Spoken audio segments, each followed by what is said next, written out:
সিউড়ি থেকে একটা টোটো ভাড়া করে বা কোনো গাড়ি ভাড়া করে বেরিয়ে পড়তে পারেন সিউড়ির উপকণ্ঠে অবস্থিত তিলপাড়া ব্যারেজ এবং স্বামী সদানন্দ গিরি প্রতিষ্ঠিত সতীমাতার মন্দির এবং সতীঘাট শ্মশান দেখতে।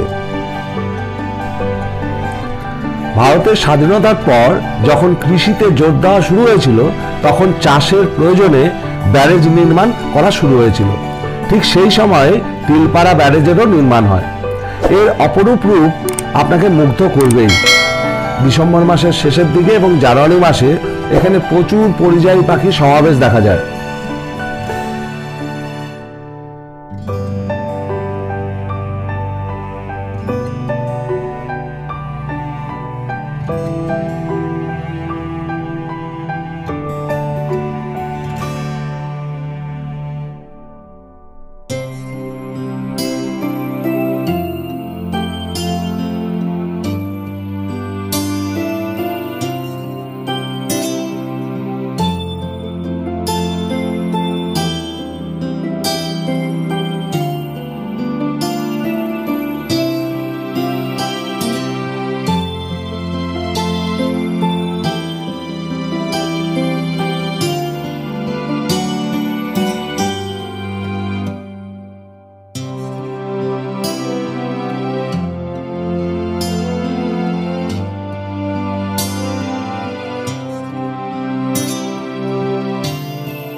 সিউড়ি থেকে রামপুরহাট যেতে গেলে এই ব্রিজের উপর দিয়েই আপনাকে যেতে হবে।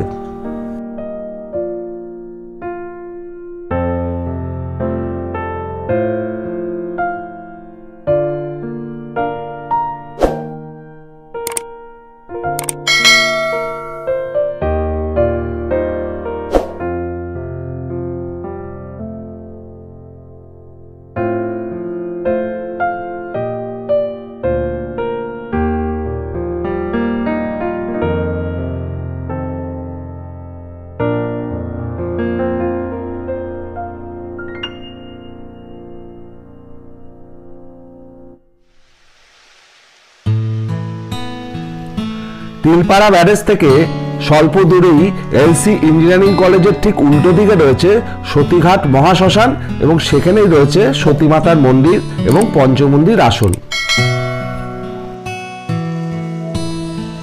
মাত্র কয়েক দশক আগে পর্যন্ত এই শ্মশানই ছিল তন্ত্র সাধনার গোপন কেন্দ্র। সব সাধনা এবং ষটচক্র সাধনার গোপন কেন্দ্র ছিল এটি। তবে আজ শ্মশানের ভূমিতে অসংখ্য সমাধি মন্দির নির্মিত হয়েছে। জানি না কার অনুমতিতে কারা এই সমস্ত নির্মাণ করলো আর কে নিয়েছে তার পয়সা।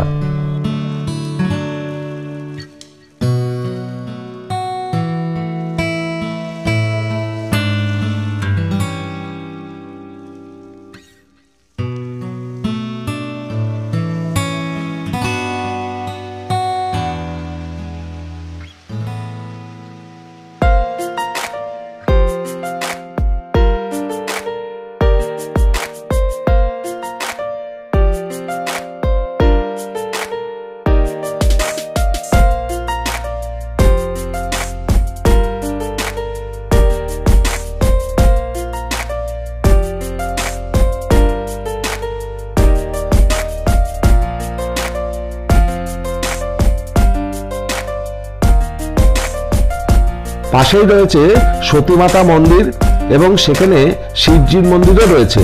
এ এক খুবই পবিত্র স্থান। সতীমাতাকে প্রণাম জানিয়ে শেষ করছি আজকের অনুষ্ঠান। শেষ করার আগে একটা ছোট্ট অনুরোধ, এখনো যদি সাবস্ক্রাইব না করে থাকেন আমাদের চ্যানেলটি, তাহলে অবশ্যই সাবস্ক্রাইব করবেন, শেয়ার করবেন এবং আপনার মতামতকে নিচে লিখে জানাবেন।